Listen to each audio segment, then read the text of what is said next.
Morning guys. Magha-harvest na naman tayo ng gulay natin ngayon. Kung ano yung makuha natin. Tara guys, samahan nyo akong mamitas. Una po tayong kukuha ng mga bulaklak para makatanggal na natin yung bulaklak nila. Ang ating kalabasa. Laki na lalagyan eh. Kala mo sigurado eh. Yan yung mga bulaklak na kasi sila oh.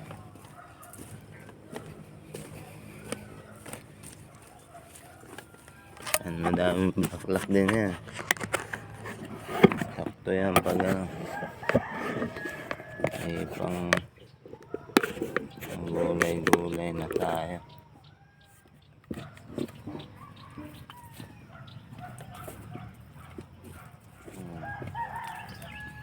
Ayan.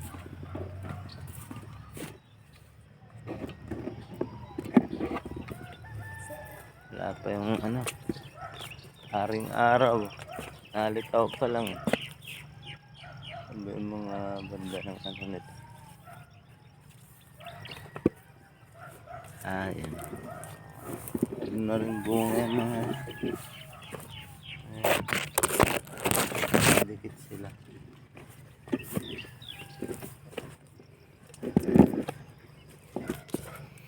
Nalaki na rin yung bunga niya.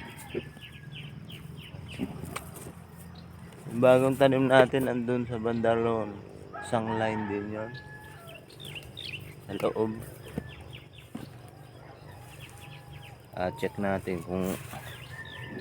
Check natin guys kung lumaki na sila din. Pasok tayo sa loob. Ayan, may bunga din yan. Ayan, pasukin natin, tingnan lang natin. Ayan, tumutubo na. Sumisibo na yung mga iba. Ayan, yung mga Sophia. Diretso po yan, hanggang doon. Ayan. Naglagay tayo stick kahapon. Tumutubo na kasi sila. Ayan. Ayan, ang ating new kalabasa ulit. Habang mais. Pwede na i-harvest yan. Malapit na. Puti kasi yan, kaya tatanggalin natin pag lumaki konti yung kalabasa natin doon.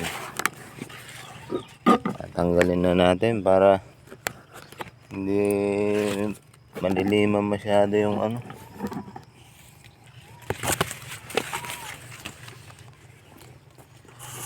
Ayan, malaki na yung bunga nito. Ayan.